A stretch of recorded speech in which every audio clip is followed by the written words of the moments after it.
Hi, Analisa 6 here with the Lady of Leisure and the Sober Curator to bring you the November 2023 horoscope for the zodiac sign of Scorpio for sun and rising placements.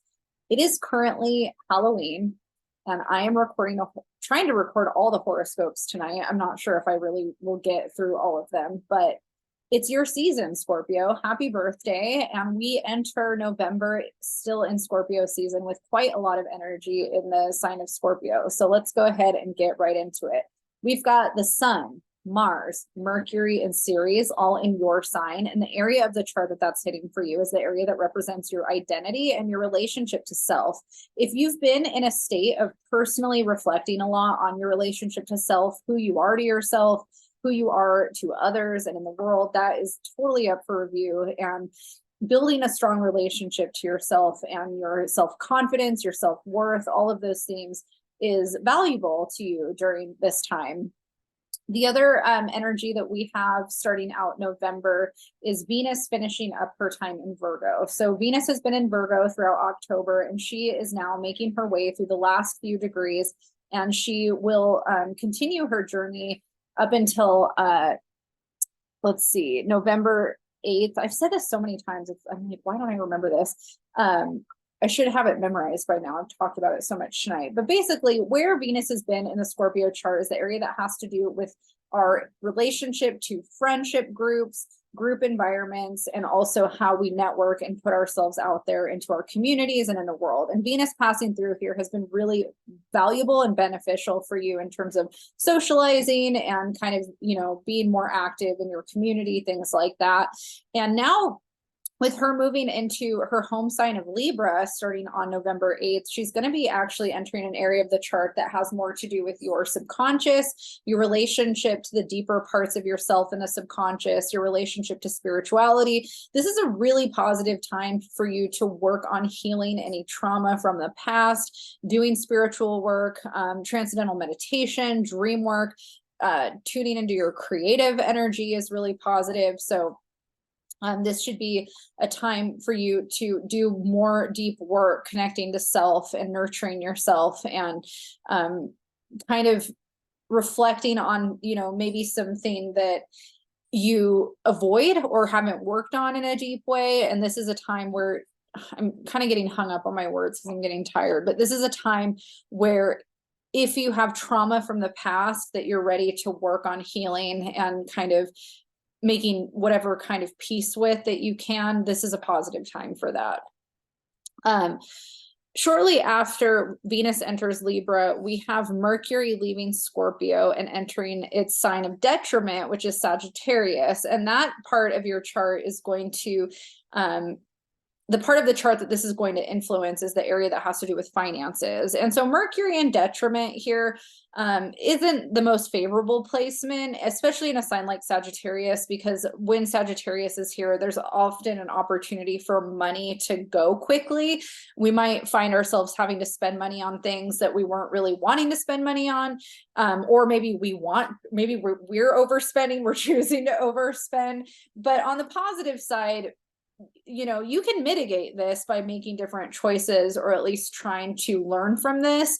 Mercury in Sagittarius is a great opportunity for learning. It's also a really positive time to get advice financially here and maybe expand beyond where you've been when it comes to your relationship to money. So if you've been struggling financially, or if you've just had a relationship to money that isn't quite working for you, this could be a positive time where you get some advice or some help from a financial advisor or somebody else that can help you kind of create some structure. But it's not a structured energy, Mercury and Sagittarius, but it is a positive energy for learning. Let's see here. So we're going to be still in the Scorpio bubble for a lot of November, but by the end of the month, the sun will move into Sagittarius and join Mercury on the 23rd and highlight that area of your your money and your relationship to self-worth and finances and things like that. And then Mars is going to enter the next day. And Mars here is also not a favorable placement in the sense that it does bring up some things that we might have to spend money on that we're not necessarily wanting to spend money on. Mars here can bring up conflict or problems or obstacles financially. But because the sun is here shining a big light on that, there's also an opportunity again to learn from it. And we also could be, it's interesting because sometimes life throws us curveballs financially and we don't have a choice, right? We just have to problem solve and figure it out. But then there's also things where, like, if we had planned better, we might have been able to get in front of it and not have it be so. I'm so sorry, my words are so bad right now. I've been doing this all day and now I feel like I'm starting to lose my flow. I can slow down a little bit. So I feel very Mercury and Sagittarius right now with how I'm talking. It's like my brain's moving faster than my words. So there's consequences of our actions. And then there's things that aren't our fault that just happen that we have to meet. You know, we have to meet the moment, as they say. And so I think that both will be true for the Scorpio individual when it comes to your finances. And it's going to be your job to figure out how to not punish yourself for the areas of your life that you could have more together, and just acknowledging that shit happens, life happens, but also being in a state of taking responsibility and learning from the situation where if I had done X, Y, and Z, I might have been able to prevent X, Y, and Z from happening when it comes to the money part. And that's just kind of a part of life, right? Like, one example, I guess, in my life that I could use anecdotally a lot of times is like things that happen with a car or a vehicle. I mean, I'm pretty on top of my car, but like, here's something that's just like an example. Like, if you don't, do certain maintenance on your car every month, then sometimes certain problems happen where you're in a certain situation, and you could have mitigated that where it would cost less money if you had just mitigated it and dealt with it, versus if you wait for it to get really bad. And then now you created some bigger problem in your car that now is going to cost a couple thousand instead of a couple hundred or something, right? That's kind of like one example that might not be relevant to your situation, but that's kind of something where, maybe life happens, but had you done the maintenance part of it, things would have maybe not worked out that way.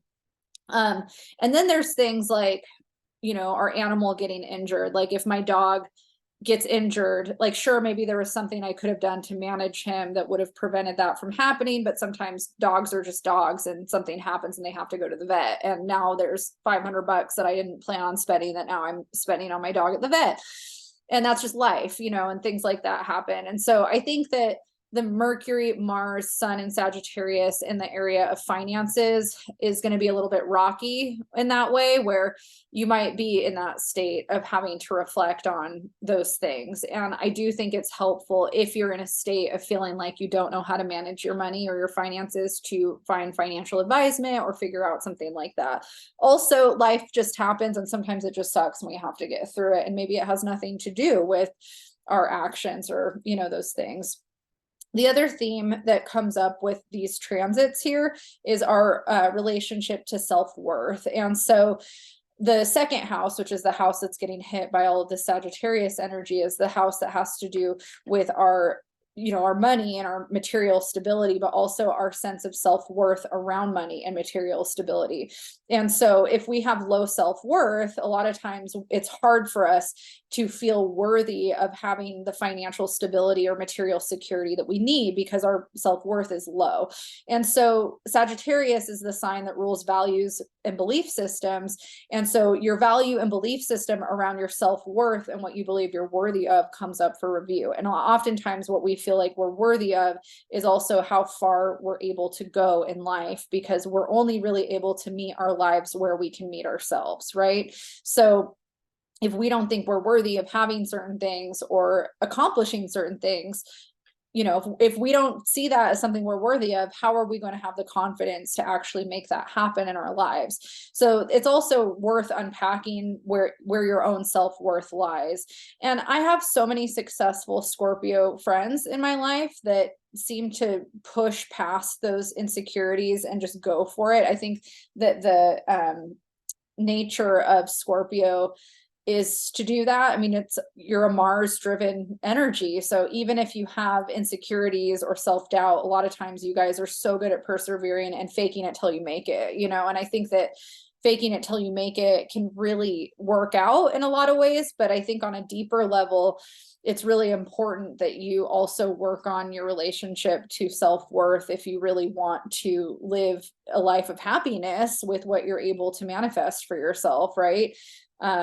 One of the things I think that I've seen commonly in myself and in other people that have low self-worth at times is that you could be in a state of abundance and success, but if your sense of self is very low, you're not allowing yourself to enjoy that abundance or that success because you don't even think you're worthy of the enjoyment of the abundance. So you don't really want to get to a place where you finally get there and manifest all of that for yourself, and then you're not even able to experience the joy that's attached to it because you don't think you're worthy of that joy. Common Scorpio problem.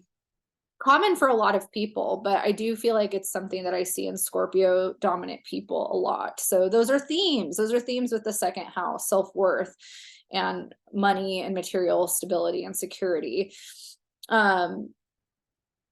Let's talk about our moon. So we have a new moon in your sign of Scorpio on November 13th that happens at 20 degrees of Scorpio. And the area that this is hitting for you is the area that has to do with identity and your relationship to self. And new moons are all about setting intentions. And so this is a really positive time for you to set intentions around self-worth, confidence, and autonomy, and having a strong sense of self and building confidence in a way that empowers you to feel like you can be your full authentic self in a way that makes you move towards the things that you want to move towards, you know, successfully in your life.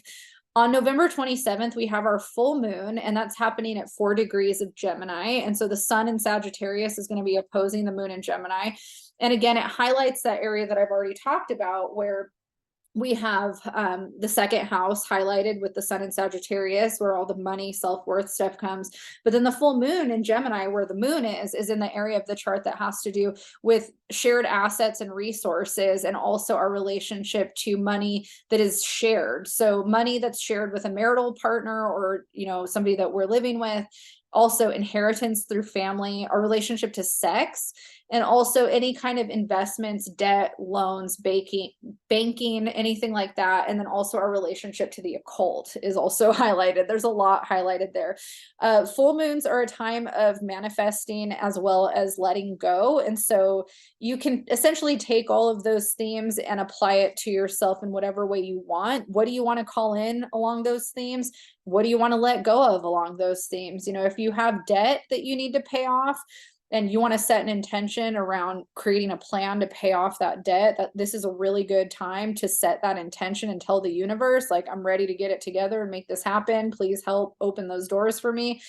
If you are, let's say, splitting up assets, like let's say you're going through a breakup or a divorce and you are trying to, you know, allocate and split up and disperse things, and you want that to go smoothly and you're ready to release things to the universe, like you could tell the universe, I'm ready to let this go or release this.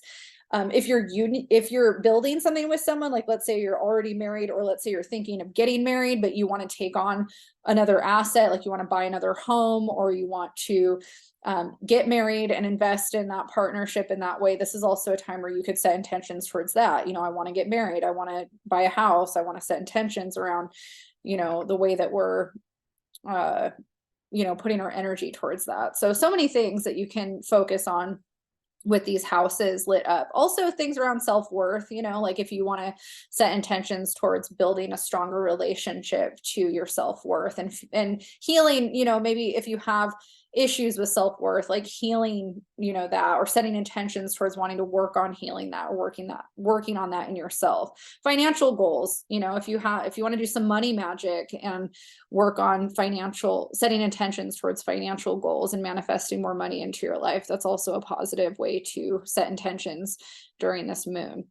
All right, Scorpio, good luck. You know, you've got some things to work through, but I think it's all positive. I know it sounds a little rocky with the money stuff, but I think that we all go through this. It's not just you that has to think about these things or work through these things. It's just part of being alive in a capitalist society. So, you know, sometimes these transits just come in and highlight these areas and force us to have to deal with them. So your money is a big theme for you in November, and I hope that it all goes well and you work some stuff out and that you get some good opportunities coming your way. And I will see you all next month. If you liked this video, hit like, subscribe. You can follow me at theladyofleosure.com and thesobercurator.com.